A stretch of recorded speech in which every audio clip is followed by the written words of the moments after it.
దేశ సరిహద్దుల్లో అలజడి.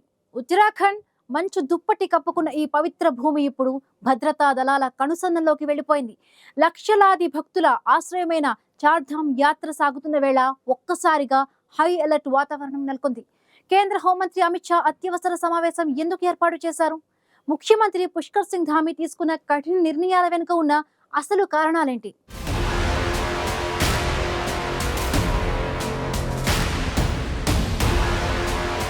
ఉత్తరాఖండ్లోని ఉత్తరకాశీ, చమోలీ జిల్లాలో చైనా సరిహద్దును పంచుకుంటున్నాయి. అలాగే చంపావత్, ఉధమ్ సింగ్ నగర్ నేపాల్ సరిహద్దులను పంచుకుంటున్నాయి. పితోర్గఢ్ జిల్లా అయితే చైనా, నేపాల్ రెండింటితోనూ సరిహద్దును కలిగి ఉంది. అయితే ఆపరేషన్ సింధూర్ నేపథ్యంలో సరిహద్దు ప్రాంతాల్లో భద్రతను పటిష్టం చేయడం అత్యంత కీలకం. ముఖ్యమంత్రి ధామీ రాష్ట్రంలోని కీలక సంస్థలు, డ్యాంలు, విద్యుత్ కేంద్రాలపై కూడా ప్రత్యేక దృష్టి సారించాలని అధికారులను ఆదేశించారు.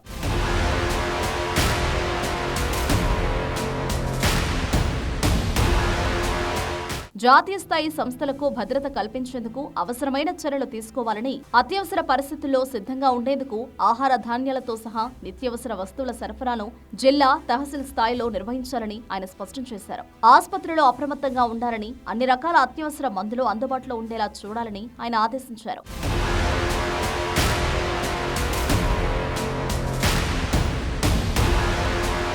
ప్రజల్లో భయాందోళనలు, తప్పుడు సమాచారం వ్యాప్తి చెందకుండా ఖచ్చితమైన, ధృవీకరించబడిన సమాచారాన్ని ప్రజలకు చేరవేయడం చాలా ముఖ్యమని ముఖ్యమంత్రి ధామీ నొక్కి చెప్పారు. పుకార్లు వ్యాప్తి చేసే వారిపై కఠిన చర్యలు తీసుకోవాలని, సోషల్ మీడియాపై నిఘా ఉంచాలని ఆయన అధికారులను ఆదేశించారు. ప్రస్తుత పరిస్థితుల దృష్ట్యా అనివార్య పరిస్థితులు మినహా ఉద్యోగుల సెలవులను మంజూరు చేయవద్దని ఆయన స్పష్టం చేశారు.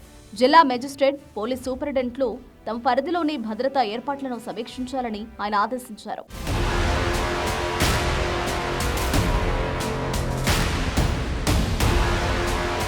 చార్ధామ్ యాత్రలో భక్తుల భద్రతకు, రాష్ట్ర సరిహద్దుల రక్షణకు ప్రభుత్వం అన్ని చర్యలు తీసుకుంటోంది. ప్రజలు కూడా అప్రమత్తంగా ఉండి ఎలాంటి అనుమానాస్పద కార్యకలాపాలను గమనించినా వెంటనే అధికారులకు తెలియజేయాలని కోరుతున్నారు.